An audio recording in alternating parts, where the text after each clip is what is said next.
Hello, everyone, and welcome to the January 21st regular Legislative Committee meeting of the Town of Vegreville. I call this meeting to order at 3:01. All council is in attendance. Councilor Wawa is joining us on Confero. I think she's in Ottawa, am I correct? Yes, that's where I am. I will mute myself, but I will keep the piece on so you can see I'm on. Well, I need a motion to adopt the agenda. Could you start us? I'll make that motion. Nice. Any additions or deletions from the agenda? Seeing none, all those in favor? Carried. Next, I'll need a motion to adopt the minutes of our last regular ledge meeting. Councillor Bullock makes the motion. Any errors or omissions within those minutes? Seeing none, all those in favor? Carried. Okay, so no delegations today. Well, I shouldn't say none. We do have Manager Temptation here with the Municipal Services Manager's Report. So go ahead, take it away, Manager Temptation. Good afternoon, Your Worship and Council. Starting with the bail attachment that was in the budget for the landfill for moving our fridges and stuff. There is an update on it. I did get a quote from Webb's Machinery for it, and so I will be ordering it through Webb's to purchase this bail attachment. And it's coming in under the it's coming in at $3,800 plus GST instead of the $6,000 that we had put away in budget. So. And again, Manager Temptation, this is just ease of getting people not in and out of the skid steer trying to tie something onto a bucket. They can just go ahead and grab it and go with it, correct? Correct, yes, because what happens, as you know, the metal on the fridges are shiny and slippery, so even sometimes when you strap it, if you don't get it 100%, it moves, and we did have an incident where we took the windshield out on the skid steer because it moved on us, right? So this will prevent that from happening in the future. So the next one is the ball beater at the Vegreville Materials Recovery Facility, and I am still working on getting quotes from that. The quote that I got for budget time has been expired, so I'm getting it re-quoted at this point. So I'm just waiting for that to come in. And the next is the half-ton truck for municipal services. That one, I have put all the quotes out and got the quotes back from all three dealers in town. And at this point, the Vegreville Ford was the lowest bid, so I got them and the truck has been ordered right now, so at present. Rubber tire backhoe for roads. This is the replacement of our 2009 case backhoe. It, at present, it is on APC, which closes on January 30th. So once the bids come in, then I will be going through the bids and seeing who will get awarded to purchase the backhoe from. Okay, and we're open to different companies, different models. Doesn't have to be a case, or no? We're open to everybody. I know I was getting calls from John Deere, from New Holland, from CAT, from just JCV, sorry. Everybody's been calling me to get asked for more clarification on some of the specs. So there's been a lot of interest in it.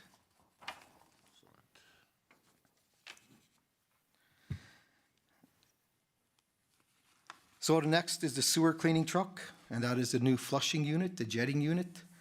That also is on APC, and that also closes on the 30th of January.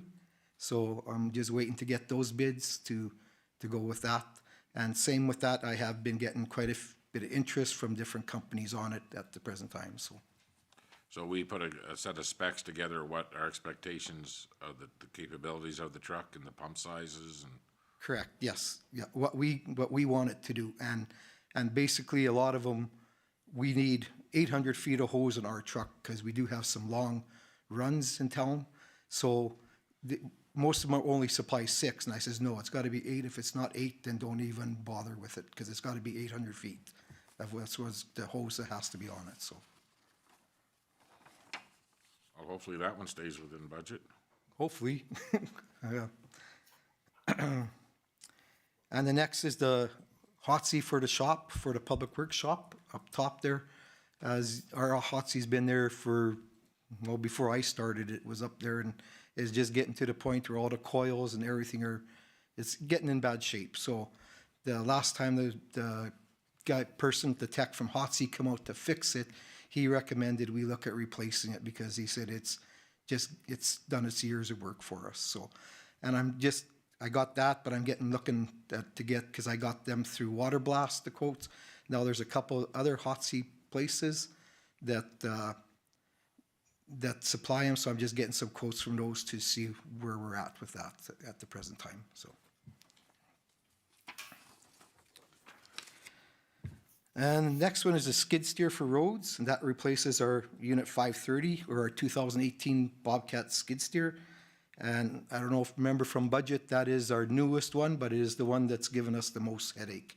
That one is, we've already put in more money in parts and replacement parts into that than what it cost us initially to buy it. So it's just basically been a lemon from day one. It's just been giving us nothing but grief. So that's why we're getting rid of that unit. So Is it a Bobcat? it is a Bobcat, yes. And we're looking to replace it with another Bobcat? No, I have John Deere, I have Cat, I got New Holland, everybody's giving me prices on skid steers, so. And is it tracks or tires? It is tracks, no tires, sorry. It is tires? It is tires, yes. I asked the Public Works and they said the tracks probably wouldn't work the best for them for what they do, so they want to stick with tires, so we stayed with tires.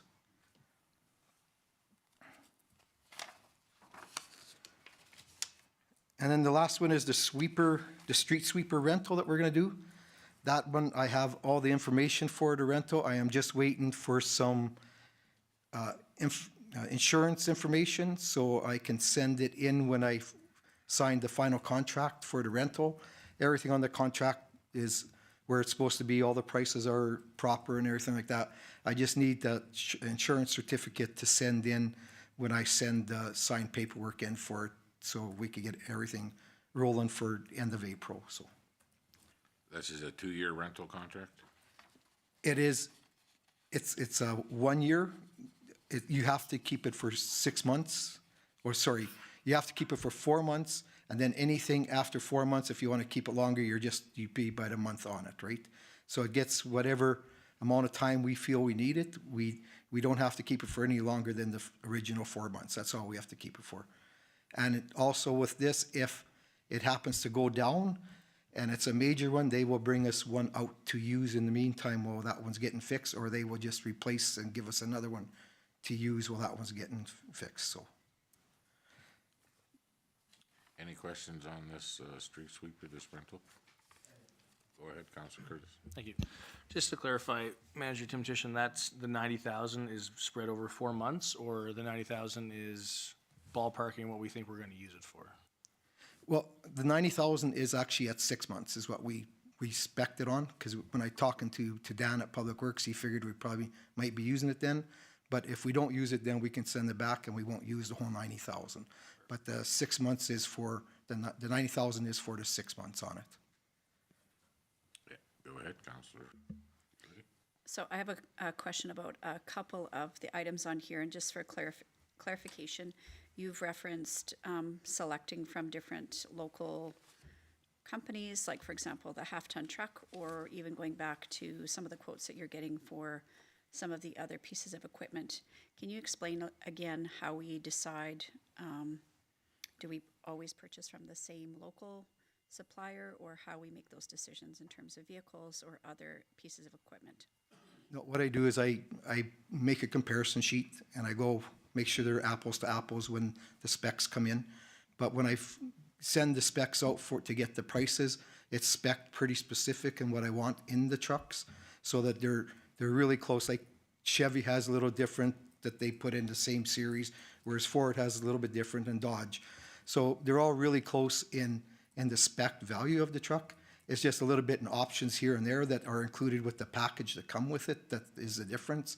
But when you go and look through everything, they're all really close. So, and then I just go, and usually it's the lowest bid is the one that I presented to from town, yes. And last year was Chevy, this year is Ford, so.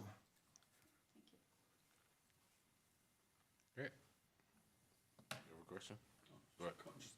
Okay, go ahead. Just a comment, I'm always happy to hear when we're looking to local vendors, of course, just supporting the community is very much important to me and to everyone around here. I do believe so. That's my comment. Thank you. And once we get over a certain price, then we have to take it out Yes. everywhere, so. Okay, go ahead. So the rest, I'm just going to go with a little bit more of some reporting on some things. So I'm going to start with the new waste truck, the new garbage truck. The chassis is at present at Packmore in Texas, getting the body put on it. So they're thinking that that should be put on, it's scheduled to go into the shop at mid-February to get the body put on it. So they're thinking it's about 60 days to get that done. Then it's got to be brought back to Calgary, where they need about 4 weeks on it to add, because they do the remote greasing systems, and there's other systems that they add on that isn't added on at factory. So they need it about 4 weeks after it gets back to Calgary, and then from then, that's when we will get it to us. So we're thinking like the end of the second quarter, like end of July or something like that, we should be seeing arrival by talking to everybody, seeing arrival of this truck. So I just wanted to give you an update on that and what was happening with that, so. Okay, well, that'll be the second new one in the fleet. Yes, which will be nice. And when we had this new one built, did we build the hydraulics any different for, like below 35 degrees Celsius? Unfortunately, Packmore will not do it that way, but we are changing, as soon as it comes in, we are replacing the lines to what we need to, from what we learned from the first one, yes. It will be all changed even before it goes out onto the road, so that we don't have the issues. Okay, Okay, so next I just want to go through the Vegreville Materials Recovery Facility Annual Report and just give you some numbers. And if you want, I can get this as a report that Phyllis makes and sends to me, so I can forward it to council if you guys want, so you guys could have the report to actually go. I'm just gonna hit some of the highlights in it, and I'll go through everything. So if you want, I can get it sent to you, and then you guys can go through it and have a look at it. So first, we'll start off with our shredding, the confidential shredding. Last year, we shredded 14,267 kilograms of residential and business documents. So just about $15,000, or 15,000 kilograms worth of paper. We also collected and crushed 6,098 feet of fluorescent bulbs in CFL tubes. We collected 712 toners, inks, and cell phones. And we collected 26,093 single-use batteries. So that is the double A's, anything in a small, I can't think of the word right now. Just the small, like for phones, for radios, for all that kind of stuff, right, that uses batteries. So. And then for our bales, last year we produced 844 bales is what got made at the VMRF. And out of that, 640 were cardboard, 74 was newsprint, 40 was white paper, 54 was solid plastic, 22 was film plastic, and 14 were tin, aluminum, and aluminum together. So.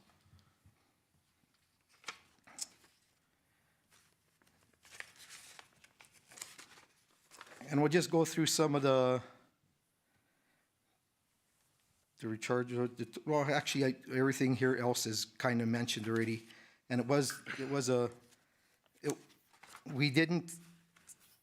we had a good year there, but because we had some manpower issues at time and stuff, so we didn't quite get to the number we usually have in a year, but it was close. Like at the end, once we got our staff back up to where it had to be, they started making what we were usually making in a month, right? So, but there for a while, we were running shorthanded, and we didn't quite get the numbers that we wanted, because out of that, we actually shipped 932 bales this year, but that's because we had some left over from last year that were stockpiled in the center itself, so.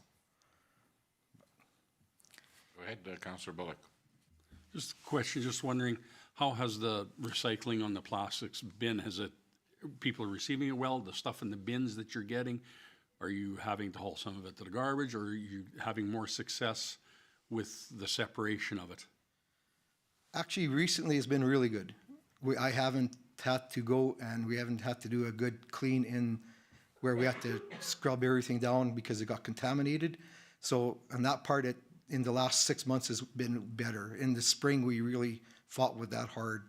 And I don't know why, if it was just maybe some certain residents in town that were doing it and they're not here anymore or what it was. But I know in the spring we fought with it lots. But toward the end of the year, it got way better and it finished good. And even right now, this last month, it's been good. Like it's been coming in sorted really good and coming, and just it's been clean. We haven't had any issues with contamination. So, and I do know that actually during Christmas when we had our break, by driving around and looking at the waste bins that were in the alleys, there was very few waste bins that were filled up. The odd one, don't get me wrong, there was some that were stuffed to the brim, but majority of was the recycling bins that were right full for us. So I was really impressed to see that everybody was using the bins and putting in the recycling instead of just throwing everything into the waste. So.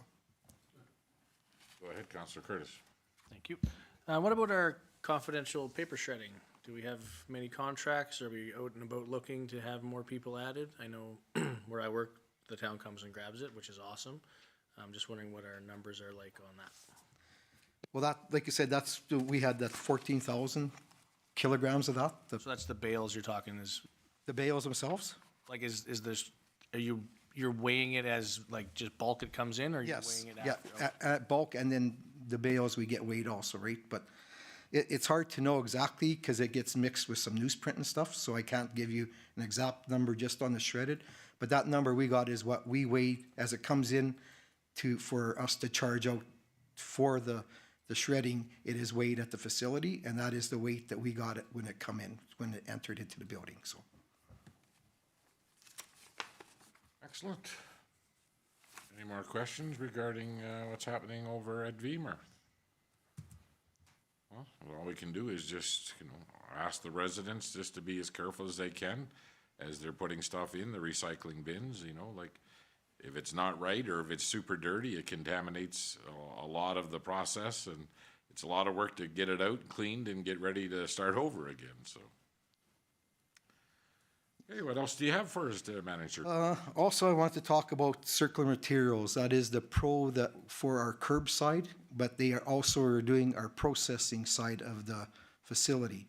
So right now we did get an service agreement from them, but we are going through it, Director Fave and myself and Brianne, because there are some things in there that we just don't like in the service agreement. So we're going through that, and by talking to other communities, there is a lot of other communities that are having the same struggles with it because some of the things they're asking for, we just can't do. Like, they wanted us to take our truck and go to the landfill, weigh it, then go to the recycling center, dump it, then go back to the landfill and weigh it again. And I says, I'm not gonna do that because I says it's just too time consuming and it would put our guys behind time, big time, if we had to do that all the time. So there is things in there we want to change, so we're working on to get it changed. And right now is what we did, we extended our deadline to July 15th instead of the January that we had. So it just gives us more time to go to the agreement and get some things hashed out with them, so. And with that, with the processing, I just had a meeting with them on the processing side of it. So I haven't seen the service agreement for that side of it yet, but I'm just waiting to get that and go through it and see what is all up with that agreement too, so. So on the pickup side, they want to pay us by the ton. Is that why they want it weighed? They're gonna pay us by the residents, like so much for every resident that we pick up. But they want it weighed for their numbers to, if you look in their record keeping requirements, it's just the stuff they want like kilometers on the truck that is hauling it that day. Because as you know, this is just residential, not commercial, so we have to split all that up and just do it. But there's just stuff in there that we just don't agree with. So that's why we're going back to do something to try to change the agreement as best as possible to suit us a little bit better. Yeah, and what Manager Tim Titian is referring to is the EPR program, remember, is just for paper products, just for residential. So things like our recycling truck going out and burning diesel and picking up just residential, even though he's driving past the commercial stuff, and then weigh and come back, where it's putting more of a carbon footprint down than what this is all about. And like I said, a lot of requirements. We found out today, Coordinator Giles was working with me today, and there is, through Alberta Munis, they've hooked us up with the website. There's right now like 35 communities like us that are going, there's no way. We don't want to do this. And there's,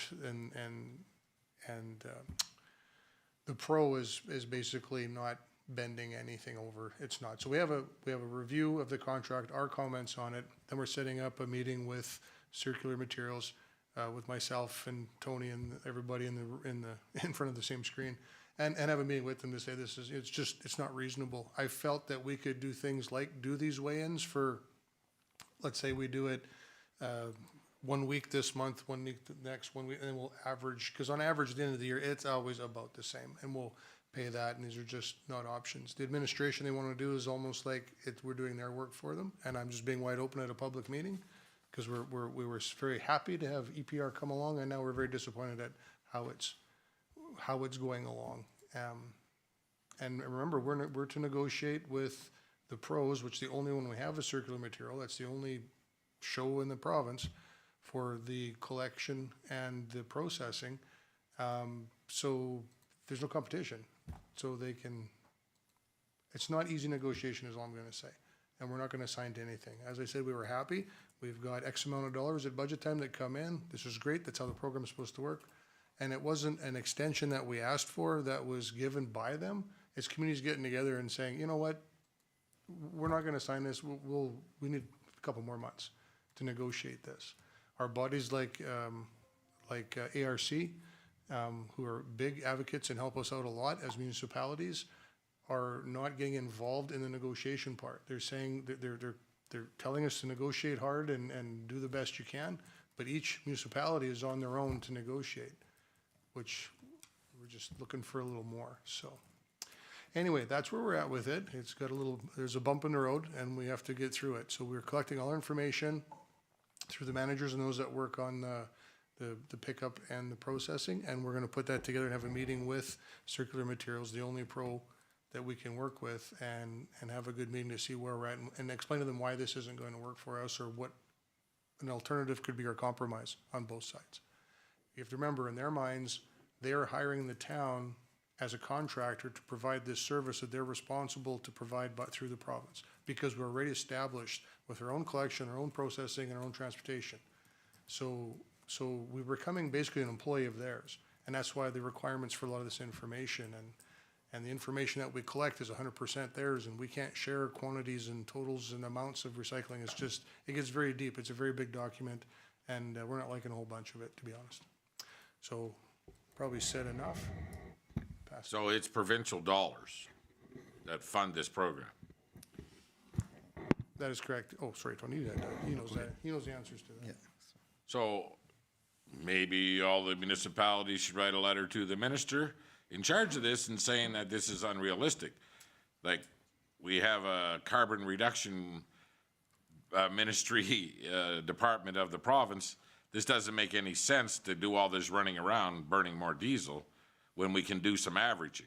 But all municipalities should sign on to that letter. Yes. I think that's what we need, is something like that to help us with it.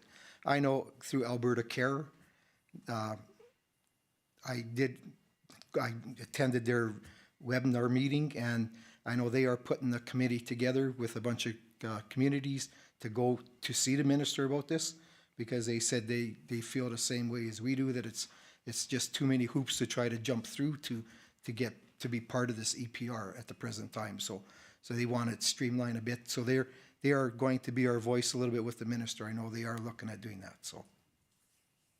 Okay, well, it sounds like a good program to start, but, I mean, I could see the administration side that we're taking on to do work for these people, but the fact that we're running around and putting on more kilometers to justify doing their admin work, this doesn't make any sense. So, I mean, I'd like to see a letter from all the municipalities involved stating to the minister that this is probably not the right way to go about this.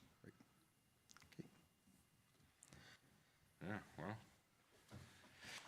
doesn't make any sense that somebody would, I mean, the province probably left it up to the company they hired and given this money to, and they're like, hey, let's get someone else to do all this work.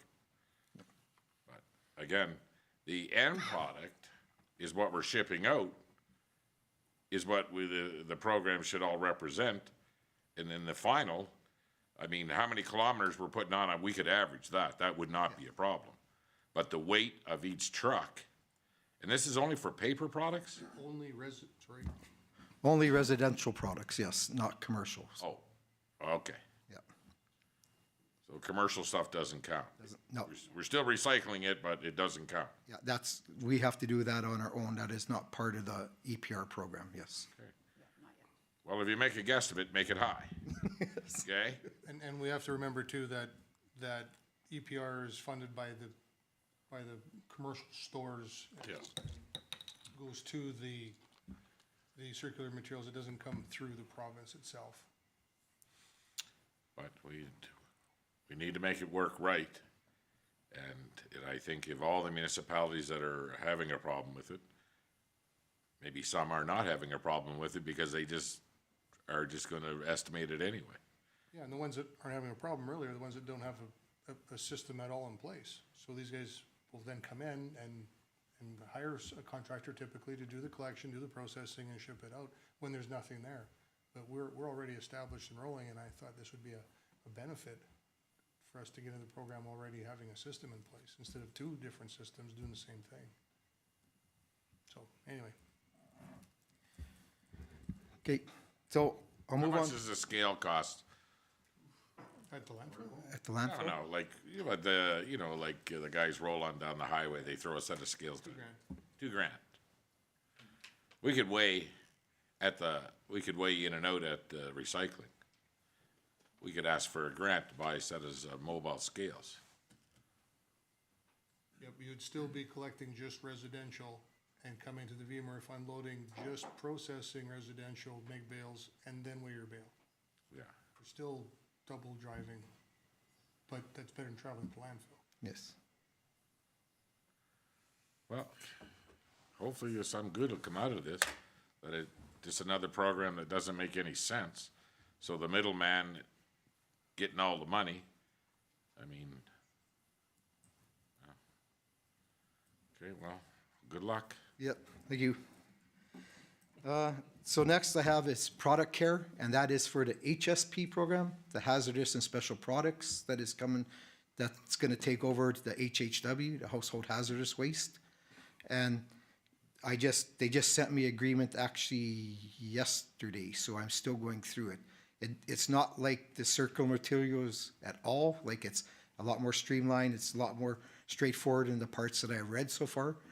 But I'm still going through that, so I will let you know about that once I finish reading it. Then I also give it to Director Lefebvre to go through it and stuff, and so we can have a look at it and see where that agreement is.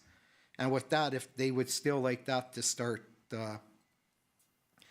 like to have this HSP in by the middle of February, which if the agreement is, from what I read, if it's, the rest of it's like that, that's kind of doable. We could get that done in that amount of time. And then it would run for one full year as status quo. So that means for 1 year, nothing would change in what we do with our HSP. It would we'd be just doing the same thing that we do now with it. The only difference is that we get paid, they pay to get rid of the stuff, and then they pay a little bit for handling it and stuff like that. But I haven't got all those numbers calculated yet, but once I do, we'll bring it back to you for sure, so. Any other questions? And the last one is the Alberta Care update that I wanted to fill you in on. The Alberta Care is having a conference in Camrose on February 26th to the 28th. And it is, and what they are doing is on February 26th, they are coming to tour our landfill and our recycling center. So that means all the people that will be jumping on a bus and cameras and coming here to look at all our facilities, to be toured through everything, so, which I think is awesome for our community, because I know everybody I talk to just says the way we're doing our recycling is really good for our community our size. So that's why they wanted to come and have a look and see what we do here. So that is gonna be happening at the end of February, so.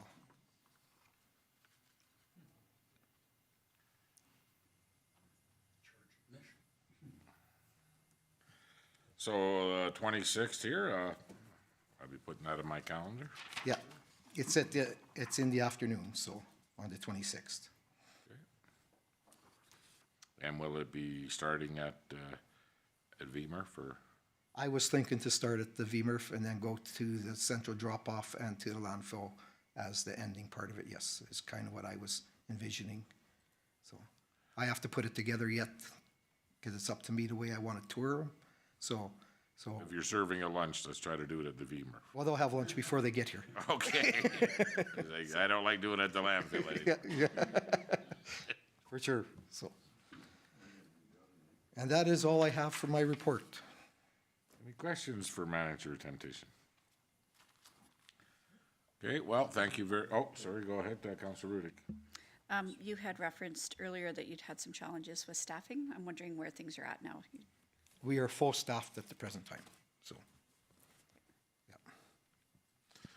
Okay, well, thank you very much for the update, and good luck with hopefully some of these prices on some of this equipment will come in a little lower than what we were expecting. I'm hoping, yes, so, That GST holiday is not on this equipment, eh? no, Okay, unfortunately not.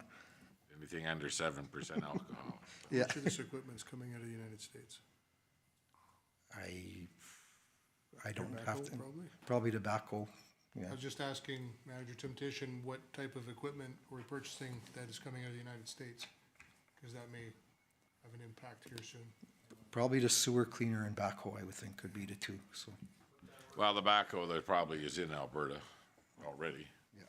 Hopefully, it all depends, but the sewer truck may be something that Yes. maybe have to be built here. I don't know, we'll see when I get the bids in, see where I'm at, so. Well, I'll tell you right now, this council is against tariffs, okay? Yes, Don't even get us started. Okay, thank you very much. thank you. Next up, Director LaFave has a letter from Infrastructure.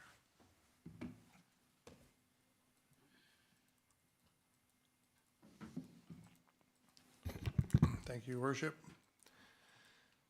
The letter is from our STIP program through Community Airport Program, that's Strategic Transportation Infrastructure Program. The letter says, thank you for your letter of November 12th, 2024 regarding grant funding for the runway overlay project at the Vegreville Airport under the Community Airport Program of Strategic Transportation Infrastructure Program. Your proposed project has been entered into our grants database and a copy has been forwarded to our central office for further assessment and review. The town of Vegreville will be notified once your project has been evaluated. Please note that if you begin construction prior to the project approval, the project will no longer be eligible for grant funding. Please also note the secondary runway and taxiway are not eligible under the STIP Community Airport Program, and the associated costs have been removed from the grant application. Please submit any updated project estimates to our office to upgrade our records. Further information on the STIP program is available on the internet at transportation.alberta.ca. If you have any questions, please call Danette Liask, Infrastructure Technologist. So that's the grant we talked about for the project at the airport. As you can tell by the correspondence, they've removed the second runway, they call it. We call it the approach and apron, but the main runway stayed in. If you remember, the total project cost was $1.139 million. It's a 75-25 split, so our 25%, if we're successful with an approved grant app, would be $285,000 to the town, But that was with everything in. with everything in. So do they need an updated number of what just the overlay at the, Yeah, we'll just get rid of some square meters and leave the mob and demob the same. Yep. You betcha. Any questions on that? Okay, thank you very much. Next up, we have Director Saskew with our new derelict and vacant property assessment subclass. Thank you, Your Worship. So, as you had noted, this is the updated derelict and vacant property assessment subclass bylaw. So, we have taken a turn a little bit and made the bylaw very simple, very similar to how we have the small business bylaw or any of our other bylaws, and then have a noted policy where we can kind of get into the woods of like what is included and what's not included. So the bylaw is the second attachment, much simpler, one-page read. The background here is at the legislative meetings held November 19th and December 3rd. Administration presented options for draft bylaws to begin discussions to create property assessment subclasses for our derelict and vacant properties. Administration has compiled council's feedback and consulted with Alberta Municipal Advisory Services, reviewed several municipal subclass bylaws, and has prepared the new attached draft. The Municipal Government Act allows council to pass bylaws to create subclasses for residential properties on any basis it considers appropriate. As such, council may pass a bylaw to address derelict and vacant residential properties within the town of Vegreville. The most recent draft defines derelict residential as property that falls within the land use classification zoning R1, single detached, and R2, single detached compact residential district, and contains a fully or partially constructed improvement designed to have a residential living area where the improvement shows serious signs of neglect, is dilapidated, falling into significant disrepair, or is uninhabitable, including but not limited to improvements that are deserted or abandoned, partially or fully boarded up, for which an order indicating an improvement of the property is unfit for habitation has been issued, which were abandoned while in the process of being constructed without construction being complete, or which were abandoned while in the process of demolition without demolition being complete. The most recent draft defines vacant residential as an undeveloped property and not having any notable physical construction on site for 2 preceding tax years. Subclasses for non-residential properties are more restrictive. According to the MGA, council may only create subclasses for non-residential properties prescribed by the Matters Relating to Assessment Subclass Regulation. This regulation states that municipalities are giving 3 subclasses for non-residential. That is vacant non-residential, small business property, and other non-residential property. Any other subclass for non-residential assessment is not permitted. Because of this, administration has revised the draft bylaw to create vacant non-residential assessment subclass.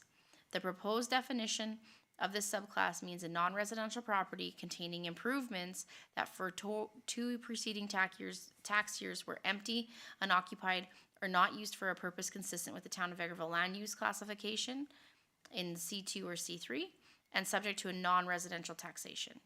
Administration is also proposing a policy that will outline the conditions for applicable properties, excluded properties, and circumstances in which properties assessed under the specified subclass can be revised. So right now, there's no current financial implications of enacting this bylaw.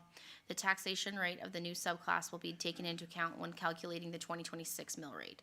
So additional tax on vacant and derelict property will allow for lower mill rate on the remaining occupied property.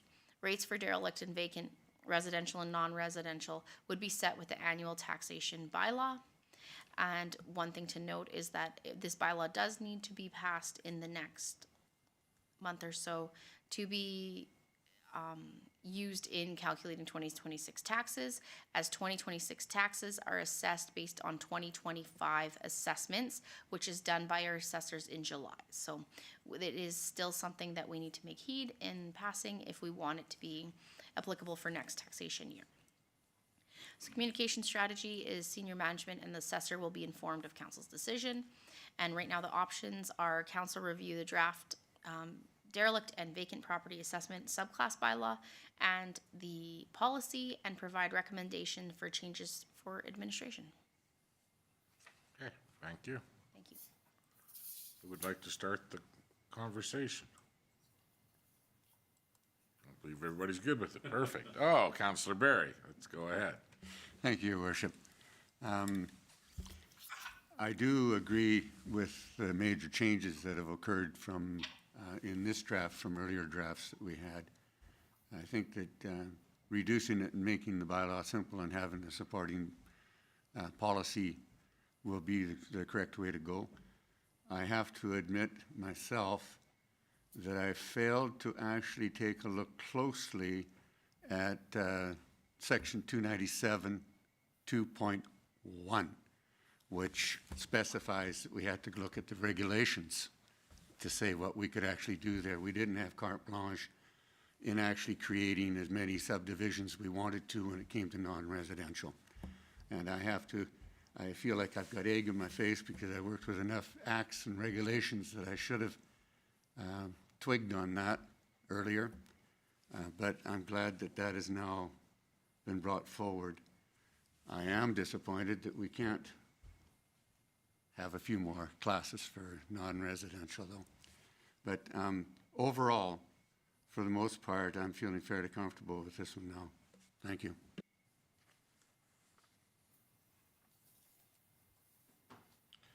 Great, we'll go to Councilor Rudick. Thank you.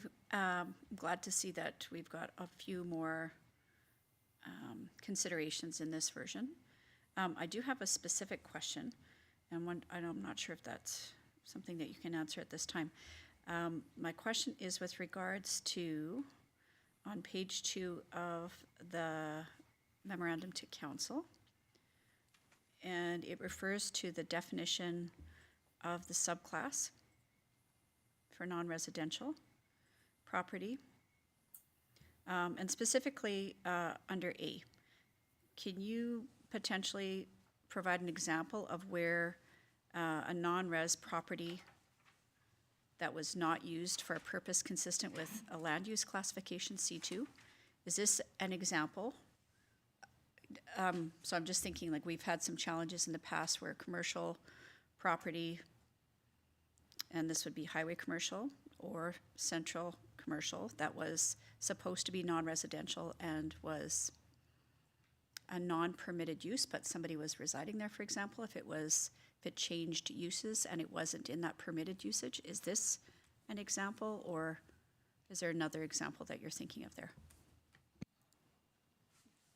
That I can't say for certain. Like, it would really depend on ones that are in the non-permitted, like, do they have permission, were they grandfathered? Like, that would be, like, those would be very specific instances that I would have to, like, actually do some back information on. That is very specific. It is a specific question, and the reason I'm thinking of that is we've had this challenge previously, and that conflicting use of a property, whether it's grandfathered or if it's inadvertently advised to use that property in a different way than it's intended, and people may not come to the municipality and we find out after the fact, puts us in a bit of a situation. So just imagining future challenges, given some of the ones that we've had in the past. Are you talking C3, the highway commercial district? We've had some downtown as well. We've had some, yeah, we've had both. We've had both instances. But in C3, any property that has residential use and that is not being used for 6 months consecutively now is not deemed suitable for residential again. Is that not how C3, Director Lefebvre? That is how it works. There are some details to that that aren't being mentioned right now. The fact that if someone has a house on the highway, for example, in the C3, and somebody moves out, then the landlord can show that he's been actively trying to rent or sell it as a resident, then we don't jump on him at 6 months. But if it's just empty and after the 6 months and there's been no effort, then the land use bylaw will have him move it into an actual commercial use because it is in a commercial zone. Okay, so that is not the case that you're talking. You're talking more of a C2 or the central commercial district? Kind of. Where yeah. there is residential permitted above commercial. Yes, but we've also had the opposite. And so this is the part that I'm just anticipating that we could have a conflict here, because if it's empty, unoccupied, or not used for a purpose consistent with either C2 or C3 zoning, that could put us in a situation, for example, where we had, in Central Commercial District, we had people using the non-residential portion of the building as a residential area.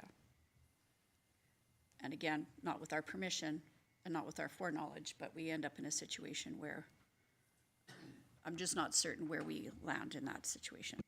Are you talking the Church of the Rock and the way that they were housing people in a commercial building?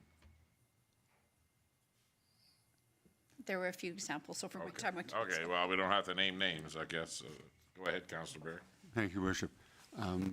One situation I think that was coming to my mind was where the commercial business wasn't operating as commercial business, they were just using it mainly as a warehouse. And I think there was some question as to whether a business establishment along 50th Street could just be turned into a warehouse. And I think that I'm not certain what the bylaw, land use bylaw says on that as to whether that's an acceptable use or not. But some of the sort of things that I was looking at on that is if, and I'm going to right out and out say it, and you can correct me if I'm wrong, if a garage was located at some point in time on a lot and it was being used as a service station, then it was demolished and it's now just sitting as an empty lot, that's a vacant non-resident. And it's not particularly being used in all likelihood for the purpose the lot was intended to in the commercial aspect, because it's now just sitting there as a graveled lot, and I'm not, it's not being used as a laydown, it's not being used as parking lot, it's just sitting there. So that could be one of the areas that I would see where it's not really fitting into a designated land use permitted use. It's just been abandoned. And that would be a non-residential vacant lot. From my perspective. Yeah, it would, okay, so first of all, we'll establish that if it's in the C2 or C3, first of all. Yep. And anything that's been over 6 months is now going to be a commercial designation no matter what we do with it, right? Or especially in the C3. So this is one of the reasons we're getting to this bylaw is to get to these brownfield lots. We don't have another avenue available to us. No. So the aspect is that a brownfield lot now, even though it has not been defined in the Act, unfortunately, it is a non-residential property that is not being used. It's just sitting there, graveled, and vacant, abandoned. So I do think that is the prospect. I'll defer to you if you can answer here a little bit better for me. Thank you, Councillor Barry. So that is exactly what it says. So the proposed definition of this subclass means a non-residential property containing improvements or not for the 2 years preceding tax years that were empty or unoccupied. So basically empty is if they had a building and they demolished it, it's now empty and unoccupied. So basically in a commercial district, they can demolish a building and that's okay for 2 years. But then after the fact, if they've not improved it again, that would now follow under this vacant part of it. And it would receive a separate tax rate. Yes, or the increased tax. That was the way I was reading this, especially when I go to the policy. And we can make sure And, that that's and look very at it a little more clear. detailed in the policy. That was what I was seeing of it, as to how some of those non-residential properties may actually be sitting. And it's interesting that it was from the date of demolished. So it was demolished 20 years ago. It's already been 2 years. Yeah. And like the 2 years is something that council can change too. Like that was, Yeah, but, put in as information. but 2 that years gives some is lead good. time. It gives people time to, like, if there is something, like, let's say the 7-Eleven had to be demolished because it was the leaky tanks. It gives them 2 years to work their construction project without penalizing people. But after 2 years, if it's sat not doing anything, we can conclude that they're not in any haste of rush to change things. And that's why I was thinking that the bylaw maybe is now, I'm feeling more comfortable with bylaw because the policy is where we can put the real information in a sense that guides the assessor. Yeah. And the policy is also easier to change. Yes. Okay, so let's look around C3. So a person owns a house and owns an empty lot beside it. The house is rented out, the empty lot beside it, there used to be a house, got tore down, and it's used for storage. Is that empty lot that's been over 2 years gonna see a different tax rate? Because it's in commercial, I mean, if we're looking at what we said at vacant residential, if it has tied in usage from the residents next door that own it, then we would say that that's part of that property. So if it's a rental house in C3 and the empty lot beside it is storage by the same owner, how would that lot be affected? That is great homework for me. I will add that and get back to council on exactly how the policy and bylaw reads, what that implications of that one is, and as well the C2. I would imagine John Weewood would like to know that. Okay, so my other question is on the vacant residential, on that subclass. So we've seen throughout the policy around this, that if it's beside your property and you're fenced in or treed, or you're using it as part of your residence, then it doesn't fall into the subclass. Correct. What about some lots that are, say, around my neighborhood, that have easements all through them? And the only way to build a house on it is the craziest thing you've ever seen. Like, it really doesn't make any sense to build a house on them because of the easements that are registered within that property. What about those? How would we deal with those? That's also good homework. So we could possibly add something to the policy, noting that if there's a piece of land that is not suitable to build a home on, that those would not be penalized, or something of that sort, where Well, like we'd if have there's to- easements yeah, that are prohibiting the free use of the land, that those could be exempt of some sort. So that could be some homework. Well, like, maybe we'd have to say that we'd have to be able to build a minimum of this many square feet on a property before we say it's vacant. Because there is some lots in, Or odd triangle shape. very weird, and they're just, even to try to put an RTM on there with our setbacks, I mean, you have to put on basically a little one-bedroom in the corner of some of these lots to make them work. So, again, I mean, there's a couple of things that we need that, moving forward, we're gonna see. Councillor Bullock, you have a question? And just commenting on what you said, let's say a corner lot, and just, those lots are harder to sell, plain and simple. I don't care if they got $20,000 price tag or not, those just be harder to sell because of what you could put on them. So, yeah, good comments. So we have the ability with this bylaw to set different tax rates on vacant commercial. It's C3 and C1, vacant residential lots. So we can say that one would be 4 times and vacant residence could be twice the amount. The only distinction we can make is between residential and non-residential. So all of the non-residential that are in the one class would be at that rate, and then all of the residential in that one class would be at, we could pick 2 different rates, but that whole subclass would have to be taxed the same. And the derelict property could have a different tax associated with it? I believe so in the vacant, or in the the residential. The residential derelict property is different than vacant property. Correct. So From again, what I read, yes, you're seeing that correctly. And There'll we be can 3 make those 2 subclasses. 3 subclasses, 3 subclasses, 3 different tax percentages or whatever. including, and another one for small business. Okay, And the small business one, yes, we already have that. Okay. Anybody else get any questions on this? Well, I really like that this is a lot more simplified than what we were trying to do before. I really think that there will be some hardship to some of this as we're trying to move past some of the derelict properties that we're seeing, some of the, and again, I guess I can't even say brownfield lots because there is no designation of brownfield lots within Non-res. non-res.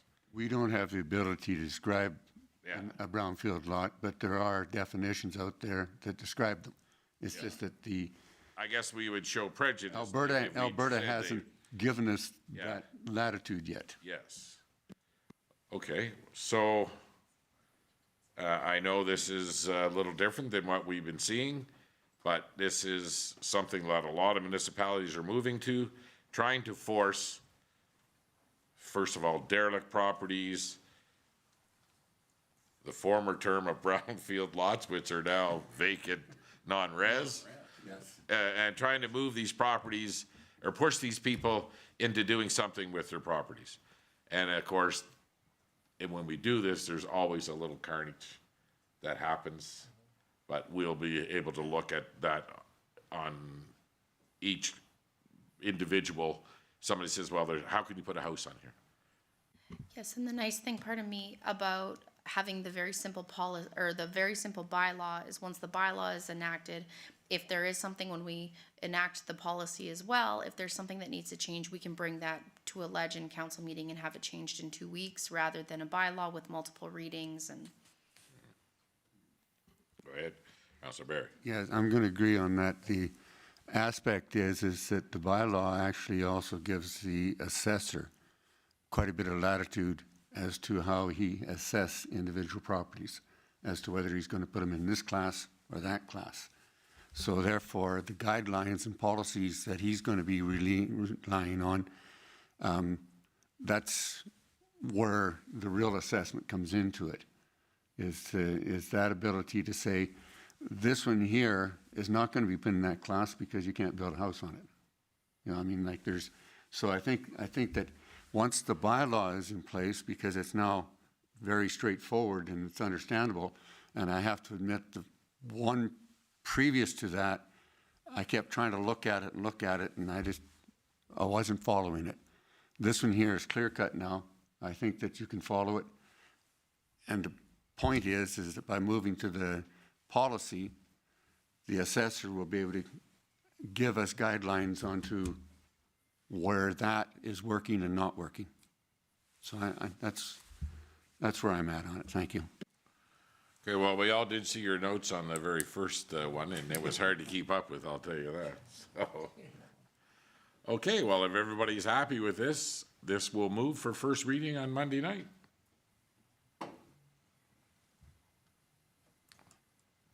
Okay.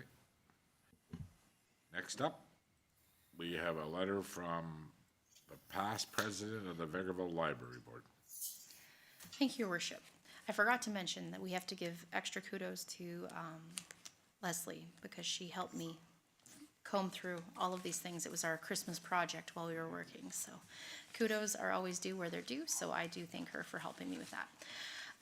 In regards to the summary of the library reserves, surplus, and budget, that is the first attachment I have here with the memorandum of council. This is me just providing information on the reserves, the opening balance, what transfers in we did and what transfers out we did in the year. Note that any transfers out of the reserves were per the library budget. Any transfers in every single year other than 2023, they were exactly what their surplus were. So 2019 was $1,115.53. That exactly equaled the library surplus. That was held true for all years with the exception of 2022. There was a slight $30, there must have been something posted after year end. So they actually transferred more than what their surplus was. And then in 2023 was the only year that we had limited the surplus transferred into their reserve account based on our agreement of the percentage of operating revenue. So their actual surplus was $11,000, and we transferred in $636 to top them up to the ending balance. So just want to be clear on that before we get into anything. And on the far right column, you can see what their budget. So that's the net budget. So that's the net contribution from the town in each of those years. So I just wanted to be very clear on what the actuals were before we get into the letter. In regards to the letter, hello, your worship and members of council. As my final term on the library board will expire within the next few months, I wanted to present for your consideration an appeal for fair financial treatment of the library board operating budgets in 2024 and 2025. I trust that you will give my concerns the fair consideration you normally do. In 2022, following 3 years of library operations curtailed by COVID-19, which yielded budgeted surpluses, the library board approached the town to try and rectify the accumulation of surplus funds. An agreement was reached where the town would monitor surpluses and use a formula to cap operational reserves as a percentage of the next year's approved operating budget. Surpluses already accumulated to up to that point were returned to the town, which they weren't. They were used up by their operating budget. Okay, so just to be fair, what he's saying in this letter did not happen. It did not. So in Okay. the first attachment, the only amount that was returned to the town was the 2023 surplus, which was the difference between the $11,000 and the $636 transferred. To begin with, we agreed to 15% as the cap. During years of low inflation, this worked. However, starting with the 2024 budget cycle, as inflation rose quickly, funding from the town did not keep pace, and the model no longer worked for the library. At the end of the 2023 fiscal year, over $17,000 were removed from the operating reserve by the town. During the 2024 budget deliberations, the town, in lieu of COLA increases, assumed 100% of the cost of full-time employee benefits. Simultaneously, employee benefit costs increased substantially. Town costs related to this decision were covered by tax increases. Library costs related to this decision, over $10,000 for their 2 full-time staff, were covered by about a $500 increase in town funding. This increase adversely impacted the library's ability to cover costs in a benefits plan that we were required to participate in for 2 employees it covered. As they are part of the town's payroll, we could not shop for other plans. During 2025 budget deliberations, the town awarded their employees a COLA increase. Town costs related to that increase was covered by increased taxes. The library board awarded a COLA increase to their employees as well. This cost was not covered by any increase in library funding.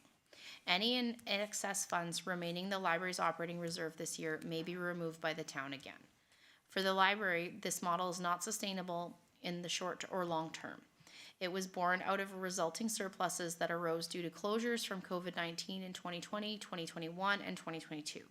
It was not supposed to be a permanent model. I believe it may be time to revisit.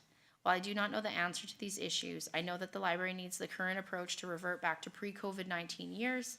As funding decreases continue, the library seems to bear an unfair amount of these, and if it continues to do so, service will suffer. Marie Armitage, past chair, Town of Vegreville Library Board. Okay, so can we just go back here where it says town costs related to this decision? We're talking about picking up more of the benefits by tax increase. A library cost increase related to the decision was over 10,000 for. So would you say that every employee that last year that we changed by not giving a COLA, but by taking on more of their benefits, cost $5,000 each? I cannot say that for certain. That number, I didn't actually vet that number out of his thing. There was lots of other things that I was quickly throwing together when I got this letter late yesterday afternoon. I just wanted to get the information on the COLAs and the surplus. I can follow up and get back to you guys on whether it did cost them $10,000. That number does seem high in my opinion, but I could be wrong. So I will have to get that information for you. Okay, Councilor Rudy. So I want to go back to the chart that you made again and just cross-reference that with the letter. So the transfer out in 21 and 22, what does that refer to? That was them using their reserves as part of the budget. So that was the transfers from reserves that they used. So in 2021, we funded, instead of $250,000 in 2020, we funded them 193, and they transferred 58,628 into their budget out of their reserves. So their budget for 2021 would have also been $250,000. But they said, because we have $129,000 in reserves, we'll use some of those reserves that year. So that in 2021 and 2022, they were using the reserves. So they had $193,000 from the town.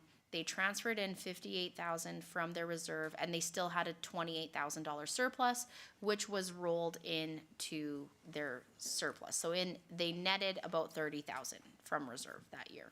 Okay. And then same thing 2022. So they transferred in their $37,000 of surplus, and they transferred into their budget $46,000 of the year before surplus.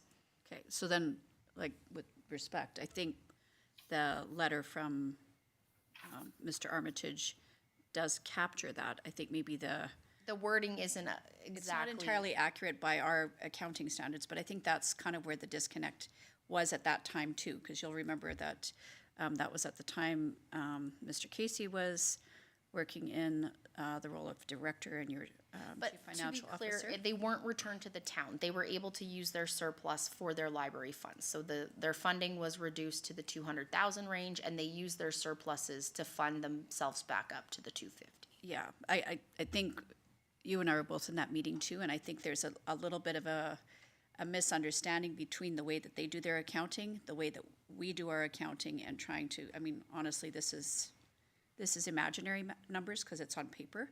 Absolutely. There was no money going anywhere except on a ledger, really. No, it was, because they did spend that money. So they did sure. get to spend the full 250 that year because of their transfer from their reserve. Yes, but his understanding that it came and went back to the town, in essence, it was still allocated to the library. That is correct. Versus in 2023, because of the 15% of operating max, their surplus was 11,000, and the only thing that we transferred to top it up to the 58,000 was 636. So in that year, they lost approximately $11,000 of surplus, and that was returned to the town. Right, So that is not available to them for future use based on that agreement. right. Yeah, and I guess this is where the challenge is too, is that a former chair had suggested that this would be helpful for the library based on their previous experience budgeting in a corporate situation, which is a little different here.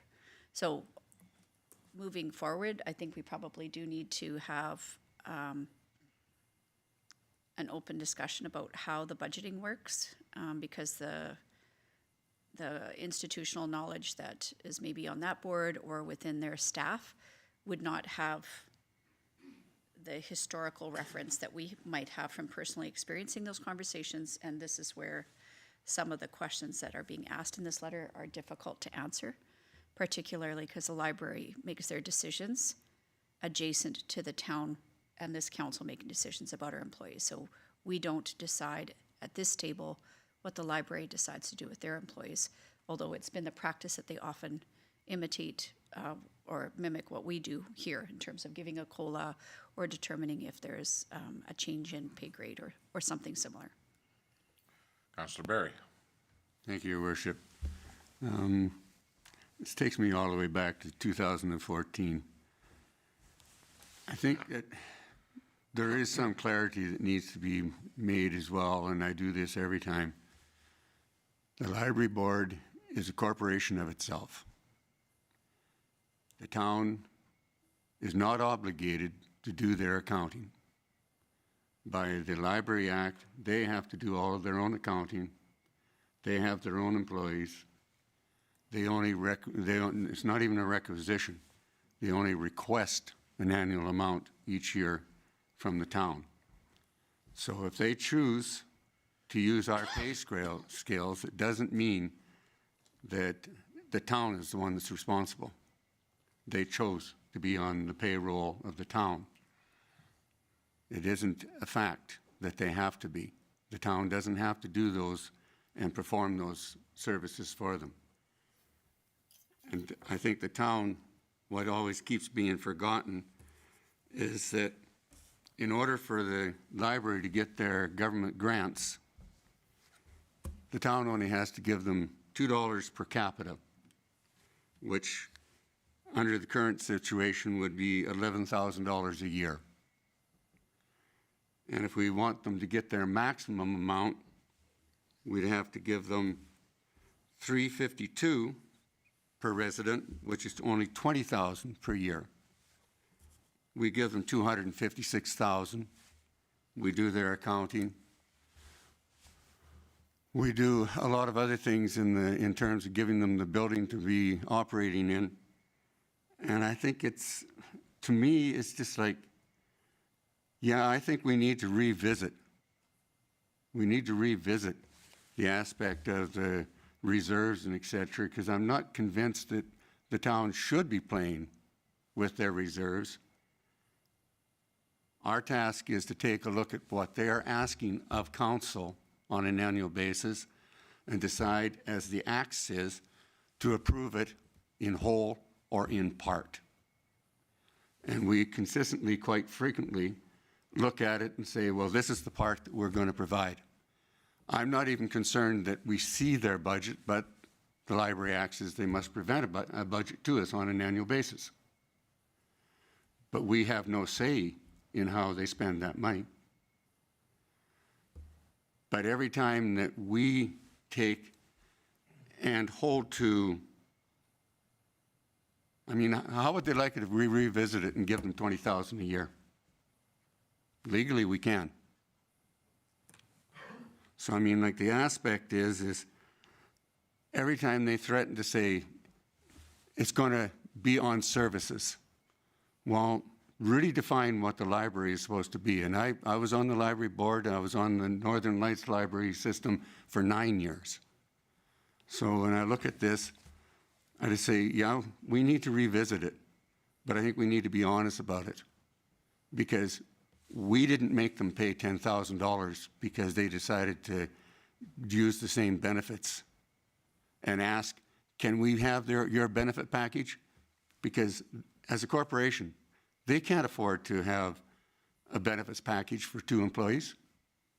So it's pretty nice that they're going to piggyback on the towns. And the same aspect of, you know, in terms of the reserves.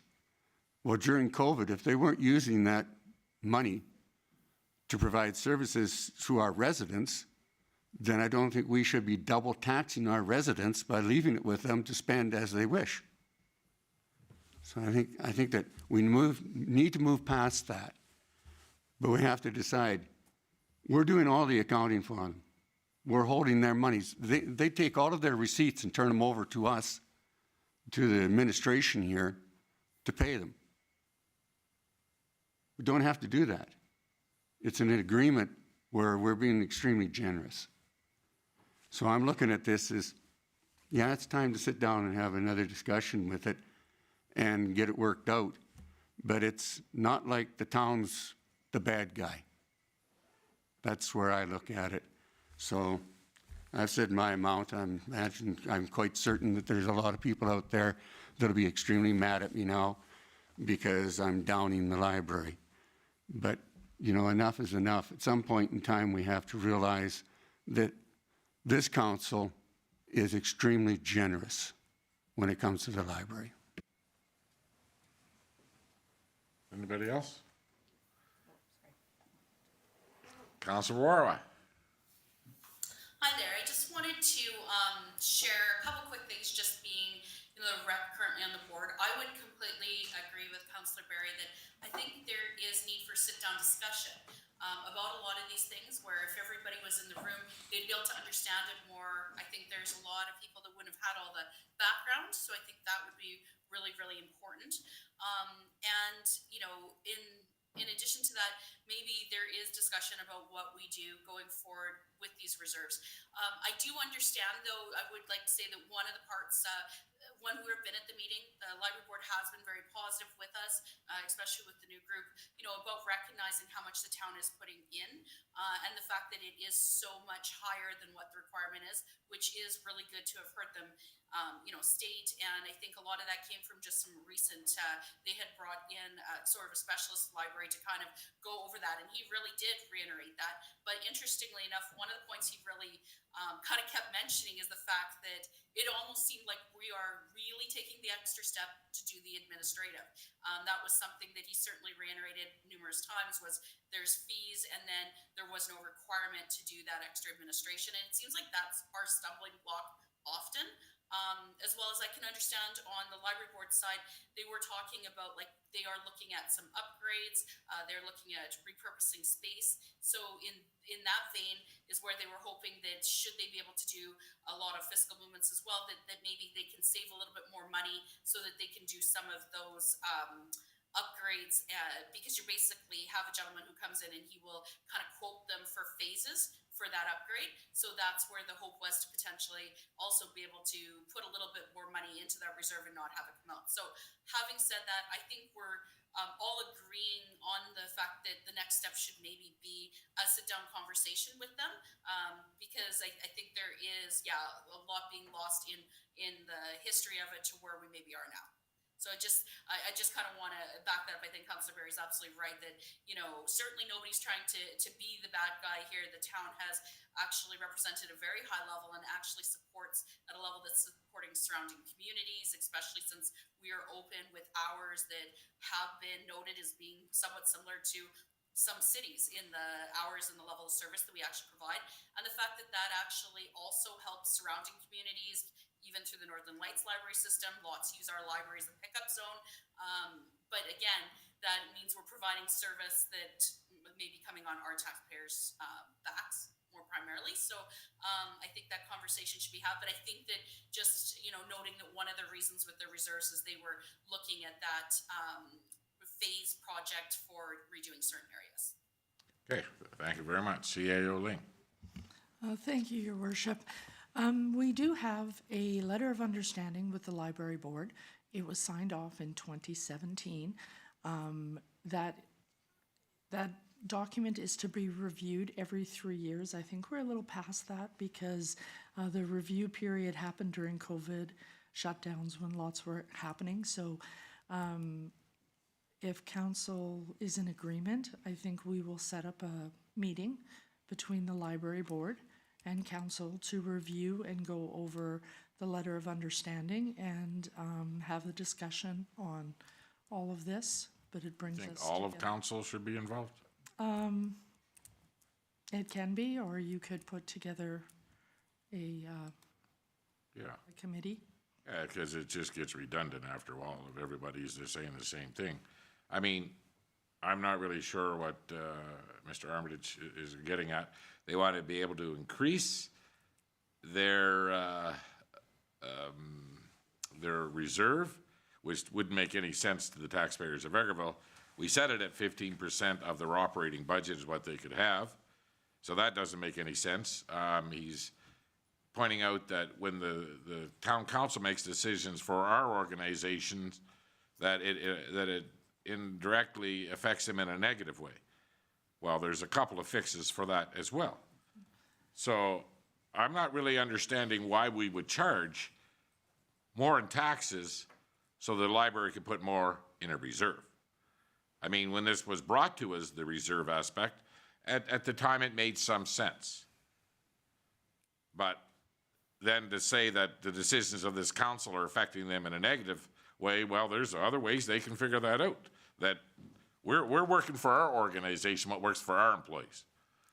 And I do think with the library having hired a new manager, that getting together to reopen the letter of understanding is timely, so everybody's working from the same document.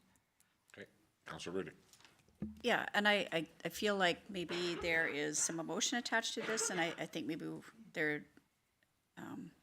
in my opinion, there doesn't need to be. I feel like even the whole idea about the reserve, that was an internally determined number, an activity that the library board decided at that time. It was their own internal practice to try to be responsible with the money that the town was gifting them to be able to adjudicate their budget. So it's not with, I'm not reading or experiencing the same level of upset about it. I feel like maybe there's just some confusion about the intention of some of the activities that we've done in the past in terms of arbitrarily monitoring and administering a reserve, particularly in the years of COVID. It was their decision and their decision as a board to come to the town and say, we're not open, we're not using the money that you've given us, you should not need to be taxing people twice. It was their decision to do exactly the opposite and actually protect citizens, because they're citizens too,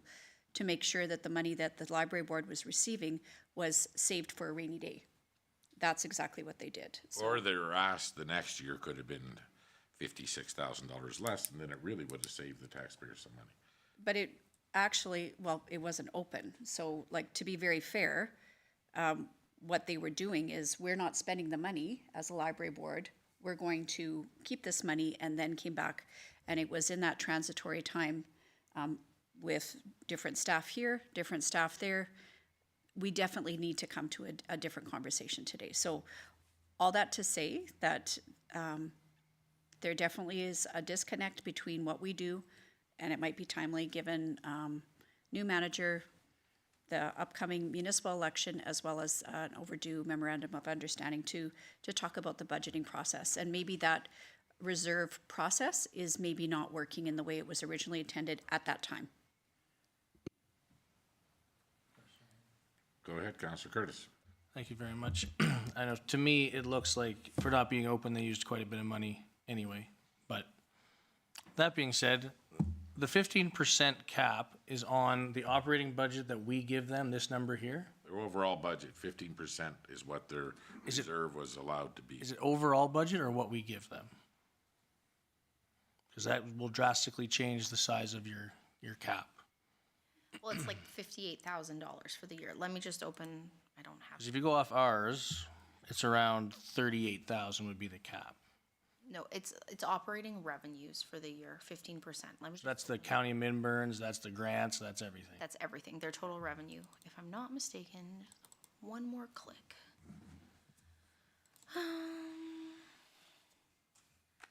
As my Excel opens, sorry for the delay. Library. So their 2024 operating revenue, 15% of their 2024 operating revenue is the $58,053.60. So it was $387,024 at 15%. So it's based on their 2024 budget, their total revenue, 15% is what Okay. that's the cap. And just to be fair, that total revenue takes in the grant from the town and the county, very small amount from the province. That's correct. What it doesn't include is the building cost, and the maintenance and everything to the building is not built into that operating, because there's another 100 and some thousand over and above that the taxpayers of the town of Vegreville pick up. That is correct. This is just the their operating revenues per their budget. So like they were operating above that cap for a long time too, for a few years anyway. You had $130,000 in reserves, right? That's, yeah. So to transfer 50,000 over for 2 years, when you're not open, and still spend over the 200 or whatever the 390 something thousand is, to me, sounds like we should revisit this and take a look at it. And that's what we're gonna do. And again, this is not with malice that we say this. I mean, the letter's written that there's a problem, and basically, it's not the problem of this council. I mean, our problem is how much money we're gonna grant them. That's what our problem is. How they operate with their money and what they do is their problem. So that's what we can do. So I think that we get a committee together and have that conversation, and then we move forward. Councillor Bullock. Seeing that the root of all evil seems to be money all the time, which, just the way it is, just throwing this out there, maybe library should look at, maybe looking at some outside partners as partnering with them and seeing how they can help another group or entity, maybe combine and work together to help solve some money woes. Well, maybe that's another thing we can bring up in this joint committee. Okay, so we'll talk about, I don't think all the council needs to be on, it just gets too much. It just gets bogged down, but we'll pick three and have three of their members come in, and of course, Director Saskew can be there. You don't have any role on the library board anymore, do you? Not on the specific library board. I'm still involved in the foundation. Which You is have to get a off subset. that. Yeah, that's, Okay, write your letter tomorrow. I could do that. You can't do that. You can't have dual roles. Okay, representing what our thoughts are and still be there as part of that. So. That doesn't hurt my feelings. I was. Okay, well, that wasn't meant to hurt anybody's feelings, but we want to be fair about this. Huh? I want to cry. You want to cry. Okay, and that's the best way to do it. CAO Ling? Did you want to choose the committee members this evening so we can go ahead and start making arrangements for this meeting? Or did you want to think about it and let us know? Well, I think that Councilor Rawa is the rep there, that she'll talk amongst councilors and come up with two other councilors she wants to take to that committee, and it'll work. Okay, that's perfect. That just gives us an opportunity to create dates and times for them. Thank you. Okay. Okay, next up, we have a letter from the Vegreville Agricultural Society. Okay, thank you, Your Worship. I have somewhat of a voice, so I will try this. Okay, so this letter is from the Agricultural Society. It's regarding the 2025 corn maize lease agreement. The Vegreville Agricultural Society seeks to enter into a land lease agreement with the town of Vegreville to gain access and use portions of the town property known as the museum site for the purpose of the 2025 corn maize. The corn maize is expected to be open to the public in September for 3 or 4 weekends during the month of September. The Ag Society intends to spearhead the corn maize activities again in 2025 following a successful series of activities in 2023 and 2024. We wish to enter into a lease agreement which addresses the access to the property for the establishment and maintenance of the corn maize on the previously developed 8 acres of land, access to several buildings, parking area, and site roadways. Important considerations that we suggest should be included in the lease agreement this year are a commencement date of April 1st, 2025, term of 7-month concluding on November 30th, 2025, access to the 8 acres of land, including the 5 acres of the corn planting area, throughout the term for the purpose of soil preparation, seeding of corn, fertilizing, herbicide applications, corn crop maintenance, harvesting, and or plowing back into the soil. Access to the 8 acres of land throughout the term for constructing a temporary pathway, setting up internal corn maze signs and stations, including small rectangular straw bales and mannequins. Access to the adjacent grassland from August 18th to October 31st for the Bale Mountain, pedal cars, Bale Maze, and other associated activities for public enjoyment.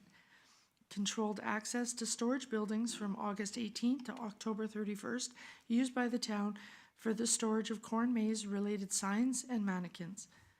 Controlled access to portion of the other storage buildings from August 18th to October 31st, such as front end of the large heated metal building when the corn maze is operating for the use of volunteer organization to set up tables, display crafts for sale, and temporary protection from the weather in case of wind and rain. Controlled access from August 18th to October 31st to the kitchen, barbecues, washrooms, and adjacent meeting room for corn maze volunteers, but generally restricted to the public.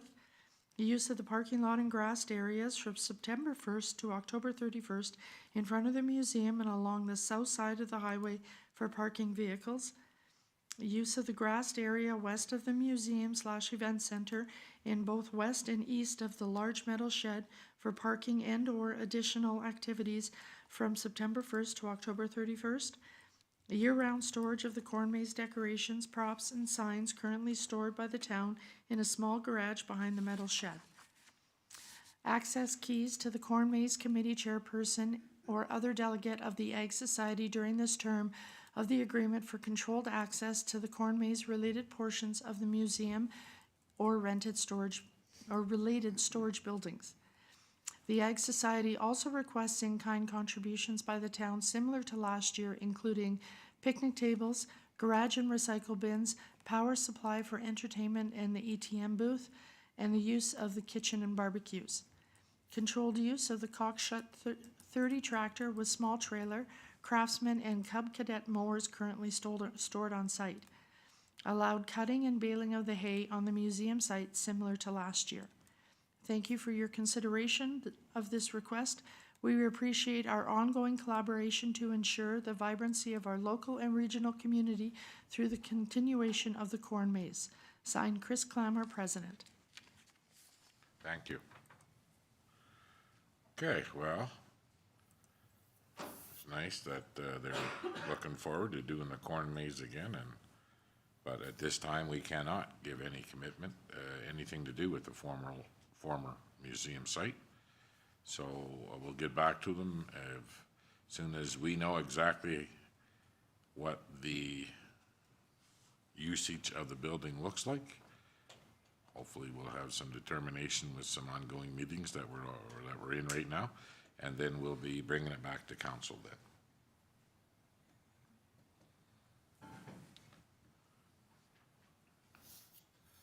Okay, and next up, we have a letter from minor hockey. Thank you, Your Worship. This is regarding the 2025 provincial sponsorship to Vegreville Town Council. Vegreville and District Minor Hockey Association is proud to be hosting the 2025 U13A Provincial Championships from March 20th to 23rd, 2025. Hosting this event is a big undertaking, and sponsorship and donations play a huge role in making this event successful. The most important aspect of this tournament is the athletes that will be participating in the tournament, and our goal is to make this event one they will never forget. One small thing that we can do is provide athletes with gift bags. We need to rely on our community to provide us with items to put in these gift bags for these participants. I am reaching out to Vegreville Town Council to donate the foam Pesica stress eggs to put in these gift bags.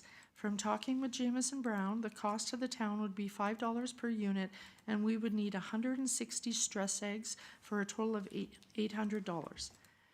With the town donating first aiders at a cost to $2,000, this would put the town in our platinum level sponsorship. Please see below. We are also open to splitting a portion of the cost with the town as well. So the platinum level is full-size advertisement and tournament program, highlighted by game announcer throughout the tournament, recognized at opening ceremonies, website and social media, newspaper and/or radio, and 10 tournament passes.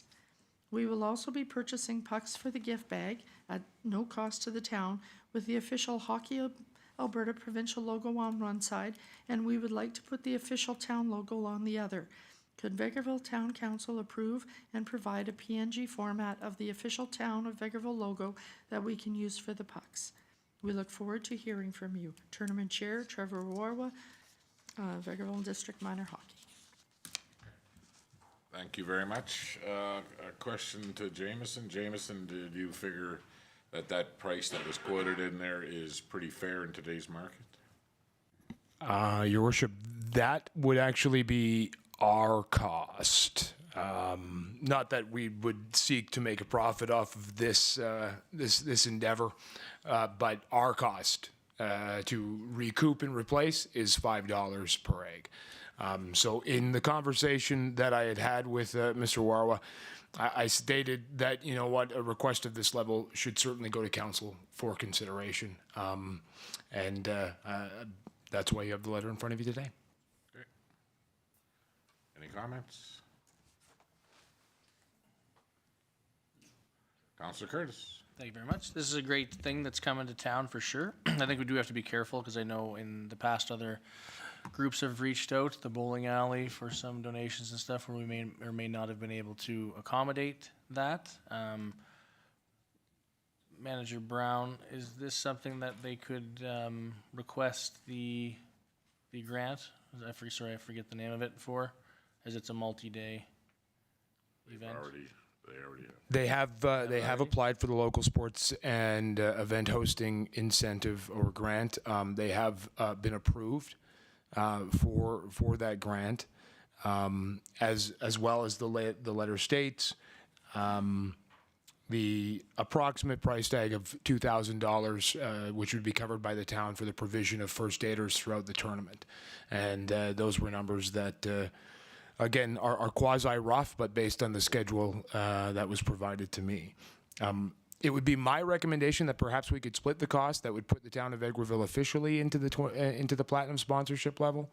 But that would, again, just be my recommendation. Councillor Barry.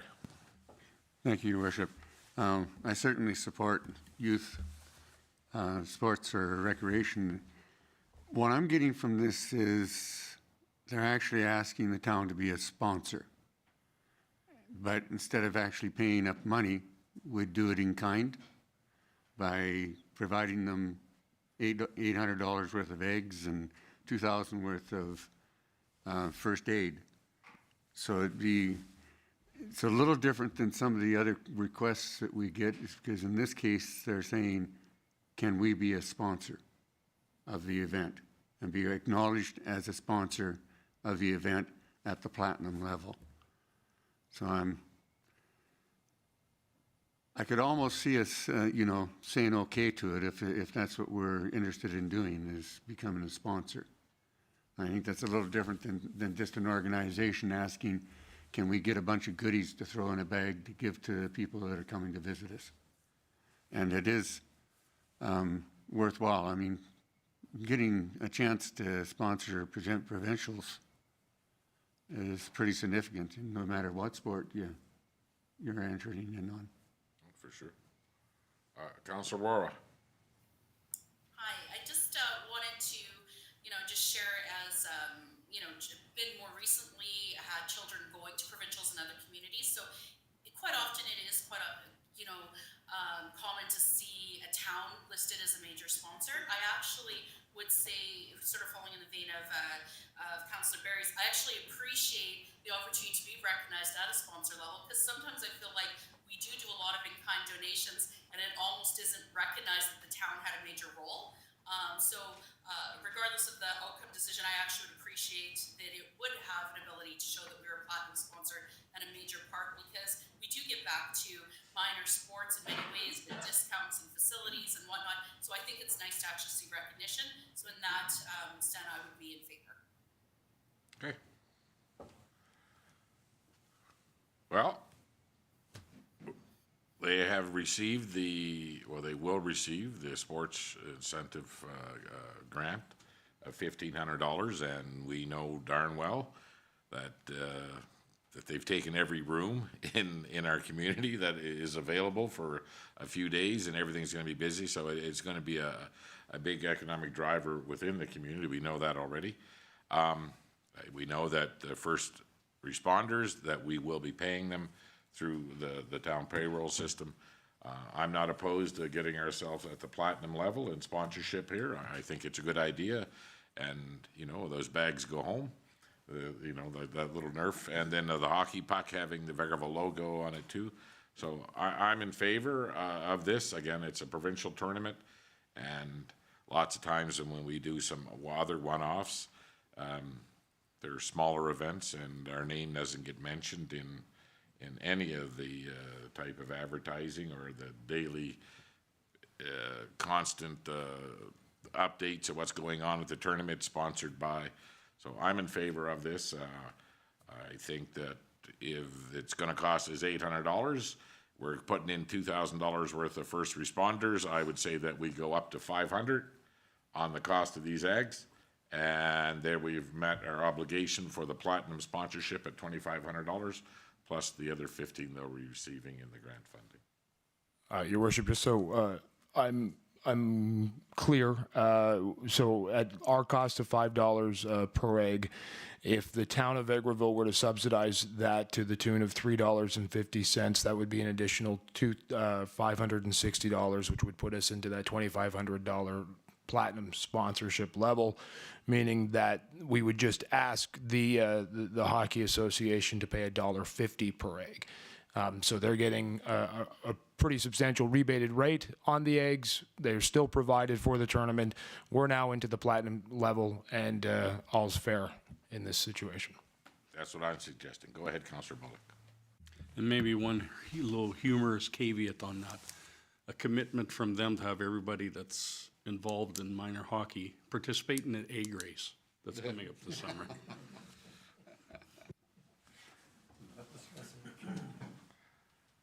Bring their egg back to town. Go ahead, Councillor Curtis. Thank you. I know, Jameson, we have before for some of the minor tournaments done that pamphlet with the businesses and stuff, so maybe reach out, I would think, to see if they want them in their goodie bags. We've had them before with the town map and the other businesses on them that we've provided, just paper. I would imagine the tournament committee will probably be approaching, especially those local businesses that are gonna do very well, for some help in these goodie bags and stuff too. And you're suggesting that we put in a drawing of some local businesses or a wayfinding place, how to get around town, or? You bet, we've done it in the past. It's been asked for before. So we have one on file, I believe, that, I don't know how well Jameson's folding is, but he folds them up and gets them ready to go. We do contract that out because I have large hands that are not intended to do such work, at least not efficiently or effectively. But we do still have some on file. It's essentially a map of the town of Vegreville with some additional information about our community, including a QR code that directs guests to a restaurant directory that can be found on our website, just to give them a little bit more background about our community. Excellent. Okay, so I don't see anybody opposed to this. Okay, I guess we can make that call. Do you need a motion of council? Do we gotta wait till Monday, or?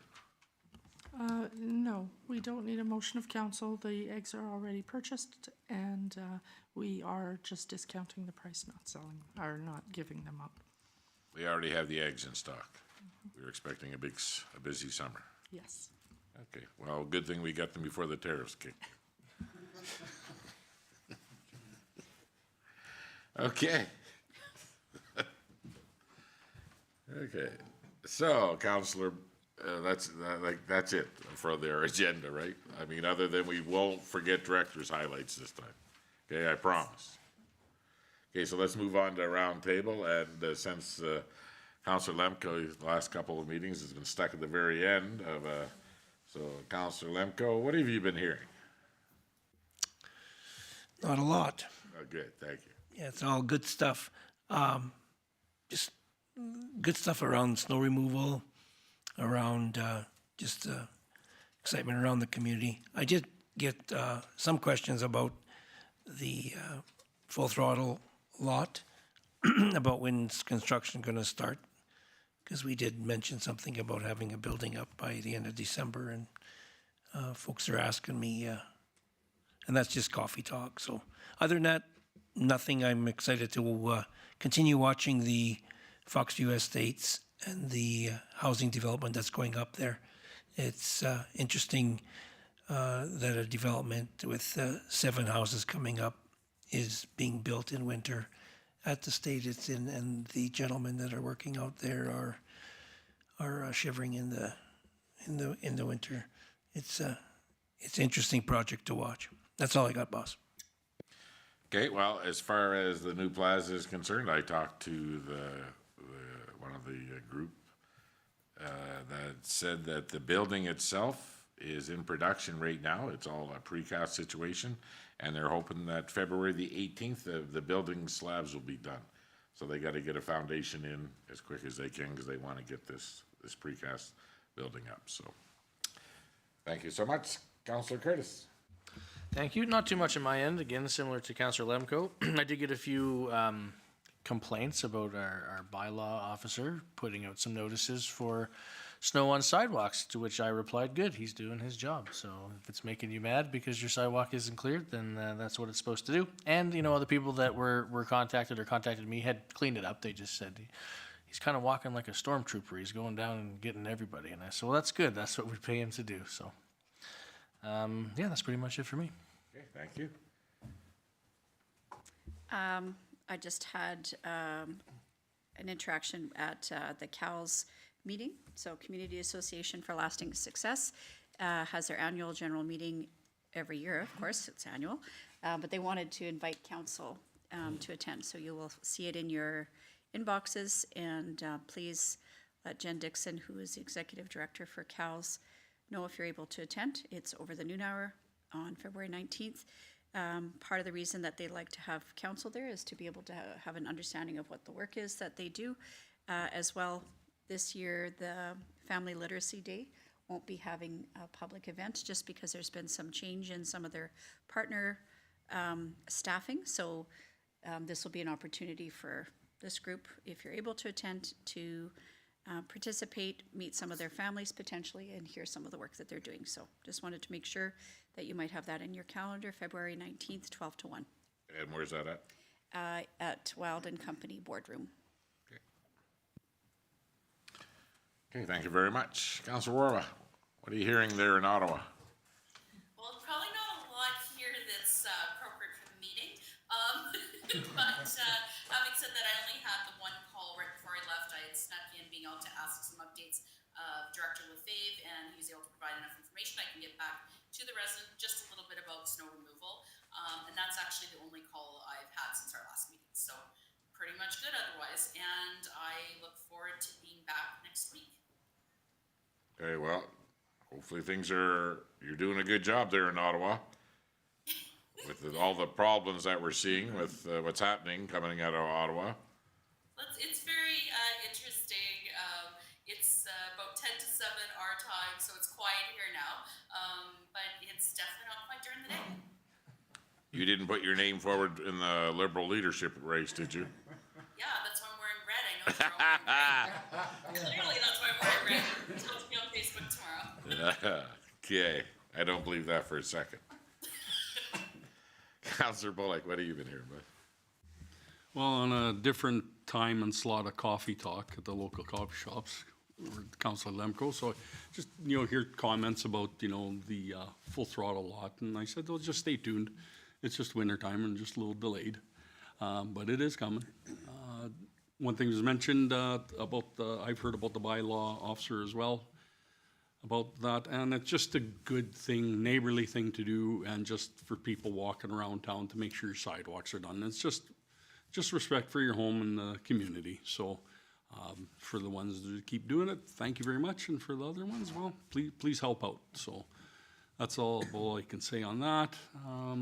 Comments on the roads, not like icy everywhere, but you can't help that. Freeze thaw, there's enough of it. So otherwise, not much else. That's all I got this week. Okay, thank you very much. Councillor Barry. Thank you, Your Worship. Haven't really been out and around very much the last couple of weeks, but I did bump into a gentleman that at one of the little stores, and he looked over his shoulder and said hi to me for a minute, and then all of a sudden he turned around and he says, "What's this with Edmonton putting on a 6% property tax increase?" And I went, "Well, we tried to keep ours low." And he says, "Yeah, that's why I like living out here, is because you guys keep the property taxes low."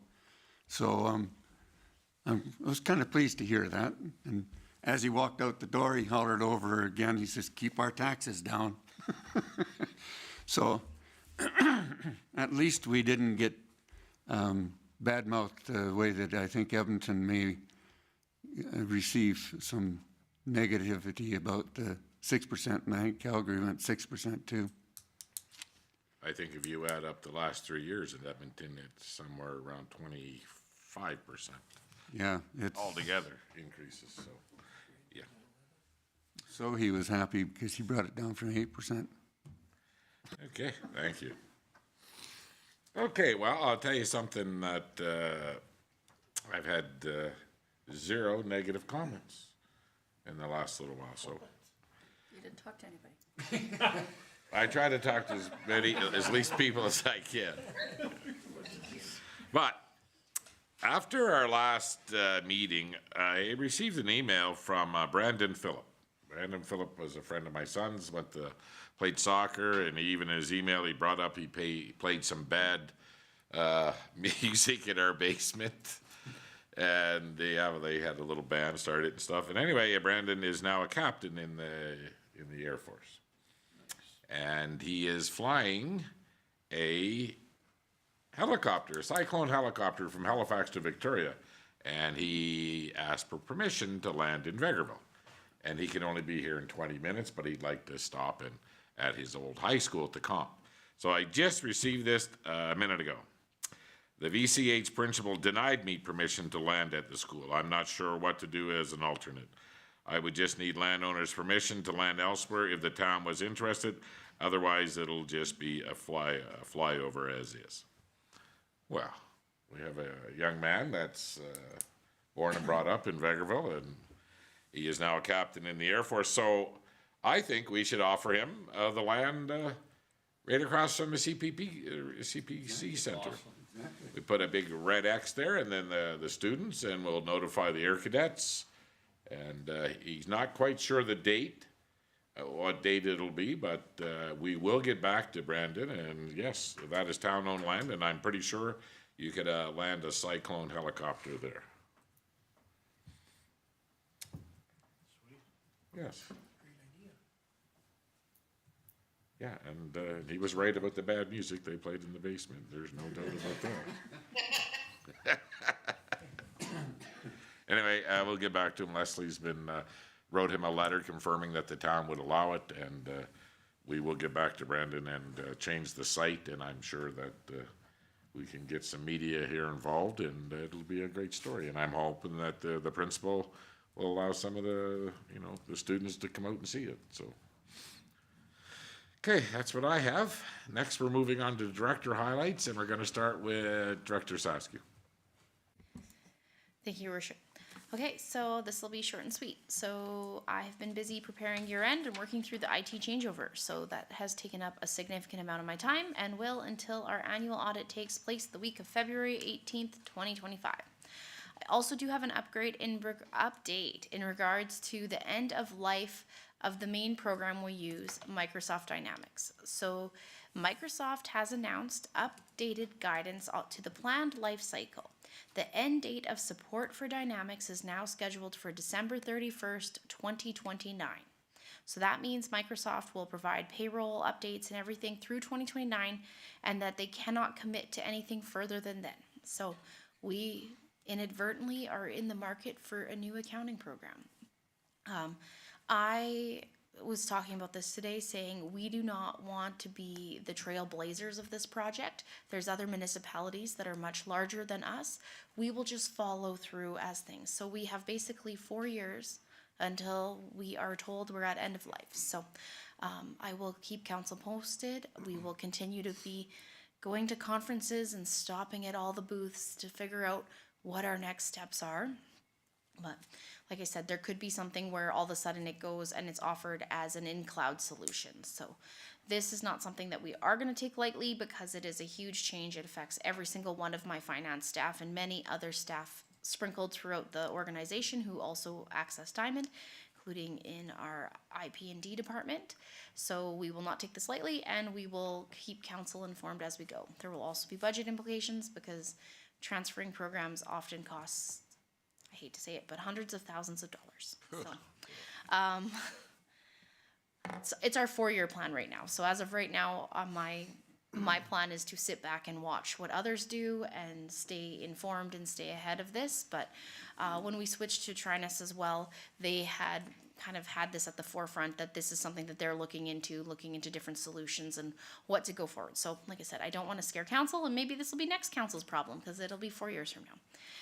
Other highlights of the current period include attending lunch with our BMO representatives on January 16th. I was accompanied by the new finance manager McKinley and CAO Ling. This was nice touch base meeting. We have local representatives again. So we have Tessa Miller and Aaron Robert, our new representatives. In the past, we had some city reps. So it's nice to have nice local again where we can text or call or email or walk over there if we're having any kind of banking issues. So that is the end of my report. Thank you very much. And they're taking good care of our money? Absolutely. Director Lefebvre. Thank you, Worship. I have a few items today for Director Highlights. The landfill equipment building that we've moved out there from the old previous Full Throttle site we're just waiting on some spray insulation to be done as soon as it warms up just a bit, so we're hoping this week. We had to remove a lot of the spray and insulation off it to remove the building, to set it on the foundation, and we need to respray and insulate that before we can start doing some of the concrete work, because it's just building up with ice every time we get rid of it. The heaters are in, they're running, we're warming it up now. The electrical's in, the lights are up and running, everything's on the go. So basically we're warming it up now, and we will spray insulate the bottom portion that we need to, and once that's done, our concrete contractor is ready to get in there and pour the floor and finish up the project. So that's where we're at there. I know a lot of you are probably touring Foxview every now and again during the week, but I was out there again today, and just so the public knows, out of the 7 new single-family home starts, 7 of them all the footings are now poured. 3, the basement walls are poured and forms are off, and the 4th one, the forms are on, has been up since I think last Friday they were up. So it's ready for that basement to be poured, and that leaves just the other 3 that we're going to put the walls on. They're going to put the walls on. So it is progress. They've got the heating unit out there, so things are keeping the concrete warm so it dries slower, and the accelerated concrete they use in the winter, so, and it's tarped up. So everything's looking good out there. The forced main and sewer lift project, the upgrade of the project, I have a cost summary to start with. I've been keeping council apprised of the progress of the project. The total project cost, tendered amount for engineering and the contingency and the project itself was right at about 3.8 million. Total today we have spent almost 3.1 million. The last progress payment was in November, so we've got some work that's been done since then. The biggest expense that sticks out here, or the remaining total, is the 683,000 that's remaining in the project to be finished. And it's a big number, but remember the MOB and demob on projects like this is over 400,000. So we've paid for the MOB to come in, we haven't paid for the demob to go out. So there's 400,000 that will leave for that part of the project. The stainless steel outlet will be built on that. Some of the lift station work, and of course also on that for just over 300,000 is the 10% holdback. So the project is ramping up quick. It's not like there's $700,000 worth of work to do. That's what's left in the contract. The contingency, we have approximately $68,000 remaining in our contingency fund, and the project's going to require another portion of the manifold in the second floor to likely be replaced. So I've got pricing on that from a contractor that we used to do the work inside the lift station. He'll be quoting me some prices on that. So again, as we move along, we did a lot of pre-testing to confirm what was good, what wasn't good, and I still refer to it as renovating a bathroom in an old house. You're going to come across something that you weren't quite expecting. So that's the story with that. However, that being said, we're still forecasting to be on project and within the budgeted amount that we have been given for this project. No questions? Move on. Another reminder, the business license renewals notices and invoices were sent out, done probably about 8 days ago. So just a gentle reminder that they are due by February 28th. So you've got time to pay them online, come to the office, however you want to do it. We are working hard on our 2025 Capital Works project. That's Highway Avenue East. The Big Ford project was Highway Avenue West. This is in front of PV Mart and Webb's. So we are doing the final design. We're going to shoot some grades. As mentioned to council before, they have a low spot in the parking lot. It's not our doing, but because we're coming by there anyway, we're going to see we can address that issue when we go by, because the cost will be minimal since we're going to be there doing a large scale project. The design is being wrapped up and we're creating the tender documents. So I'm hoping the tender docs are out in mid-February, probably no later than that at all. And then we're still in the right time frame to get some good pricing, as we're still considered early for sending a tender out to the contractors. So the pre-tender estimate was 670,000. So we'll see how we're doing when we get the price in. Excuse me. And the last cap, after we spoke, the Public Works and Infrastructure staff have been sending me some information regarding the STIP and the Community Airport Program that we just talked about regarding the letter we received. They've already sent out the updated pricing on it. So the new pricing is $768,000 total construction price. 576 is what we're applying through the province. The town's portion would now be 192,000 instead of the 285, because we've reduced the scale of the project based on them not doing the apron or the second runway, they call it. That's my report. Any questions? Okay, thank you very much. Let's go to CAO highlights. Okay, thank you, Your Worship. Just some highlights from the last since the last legislative committee meeting. Excuse me. We're going ahead with the limited scope audit, and the Joint Health and Safety Committee will be taking the lead on this week. I resumed my bi-weekly touch base with FCSS manager after the holidays, and just of note, FCSS has received approval for the community counseling grant for a full-time counselor until March of 2026, with the possibility of an extension based on funding availability. So that means FCSS will have a full-time counselor for the community till at least March of 2026. So that's good news. Been working with our legislative administrator on the Joint Municipal Policing Committee bylaw, and we'll be looking to bring it to council at the next legislative committee meeting for discussion. At this point, I still have not applied to the minister to see if we are able to do this. I just need consensus of council if this is what you'd like me to do.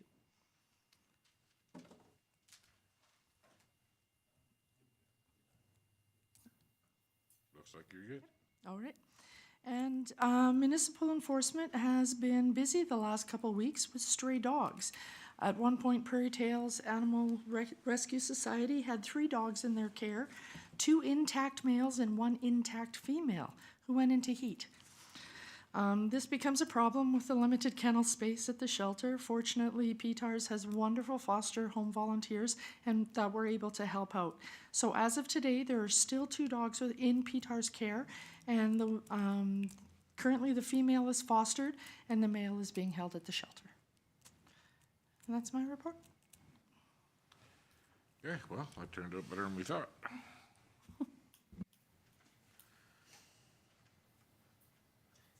Okay, so what do we got coming up here?